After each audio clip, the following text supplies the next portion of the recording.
wasiirka xafiiska tacliinta xirfadaha farsamada iyo sayniska ee deegaanka Soomaalida Cabdilaahi Maxamed Muuse oo warbaahinta kula hadlayay magaalada Jigjiga ayaa sheegay in kuliyadaha deegaanku gaar ahaan kuwa lagu barto farsamada gacanta uu sheegay in diyaar u yihiin inay soo saaraan arday tayo leh oo farsamada hirarkeeda kala duwan soo bartay. wasiirka oo hadalkiisa sii watay ayaa sheegay ka xafiis ahaan uu saameyn weyn ku yeeshay xanuunka COVID-19 oo guud ahaanba deegaanka iyo goobaha waxbarashada hakad geliyay.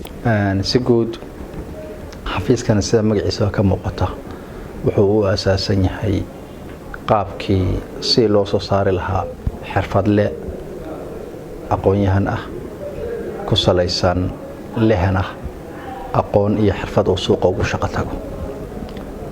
si taasi u hirgasho xafiiska waxaa hoos yimaada oo maamula 13 kuliyadood oo dawladdu leedahay. sidoo kalena wuxuu leeyahay mas'uul ka yahay dabagalka iyo xaqiijinta tayada tacliinta ay bixinayaan kuliyadaha goonida loo leeyahay ee deegaanka ku yaala.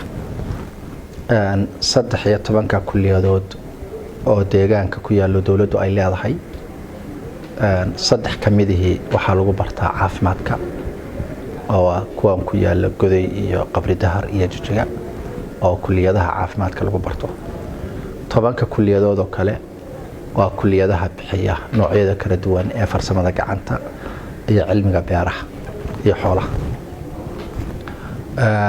farsamada gacanta markaan ku leeyahay waxaa soo hoosgalaya dhammaan waxa lagu farsamo la xiriir lahaa ama dhismaha noqoto ama makaaniknimada noqoto ama darawalnimada noqoto ama electronics iyo electricity ga noqoto biyaha waxa soo dhan. wasiirka ayaa ugu baaqay bulshada deegaanka inay ka feejignaadaan xanuunka COVID-19 oo uu dib u bilaabmay wajigiisii labaad. dadogsontayba dalka waxaa saameeyay adduunka cudurkii coronavirus ka ahaa oo sanadkii hore dabayaaqadiisii adduunka oo dhan ka dilaacay. xanuunkaasi wuxuu saameyn weyn ku yeeshay bahda waxbarashada iyo nidaamka barasbarasho ee kuliyadaha iyo waxbarashada oo dhanba. taas darteed waa tii kuliyadihii la xiray, waxbarashadii oo dhan ardayda la kala fasaxay. hadda sanadkan ugu dambaysa maadaama ay sii foodaanaysay culayska iyo khatartii cudurku lahaa,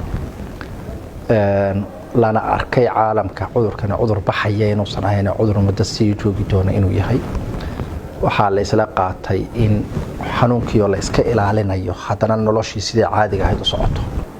kuliyadan Jigjiga waxaa ka socda dhismayaal badan oo laga dhisayo meesha ardaydu ay seexan lahayd, laga dhisayo garaash loogu talagalay ardayda mechanics-ka baratahay inay practically ku sameeyso farsamadii nidaam faltusma ah ay wax ku sameyn karto. maanta magaalada Jigjiga maalin walba 100 qof oo Itoobiya kale ka yimid ba u soo shaqo taga. dhalinyaradeenina darbiyada la fadhiyaan ayagoo amal la'aan. dhalinyaradeenina darbiyada fadhiyaan iyagoo amal la'aan. waxaad moodaa inkastoo ayaamahan dambe xoogaa fahamku soo roonaanayo, haddana inaan ceeb u qabno anigoo dhalinyaro ah oo wax bartay inaan muruq maal noqdo aan gacanteeda ku shaqaysto. ceeb baa loo arkaa. fikirkaasi fikir sax ma aha. inaan jabinaan u baahannahay, inaan isbedel ka keenan u baahannahay. dakhliga qofku waxa uu ku kobcaa inuu ku xisaabtamo maalinkii maxay soo geli karaa. maalinkii maxay soo geli karaa meesha wax looga helaayna waa inaad farsamo aad ku shaqo tagtid aad heshaa. waxaa nasiib darro ah dad deegaamada kale ka soo shaqo tagay inay ku xisaabtamaan maalin walba 1,000 riyaal, 2,000, 3,000 oo dakhli ay soo xarunto. dhalinyaradeenina mid waliba ama uu rabo inuu 5,000 riyaal oo mushaar ku shaqo tago. Idris Maxamuud Guleed, Ariel TV, Jigjiga.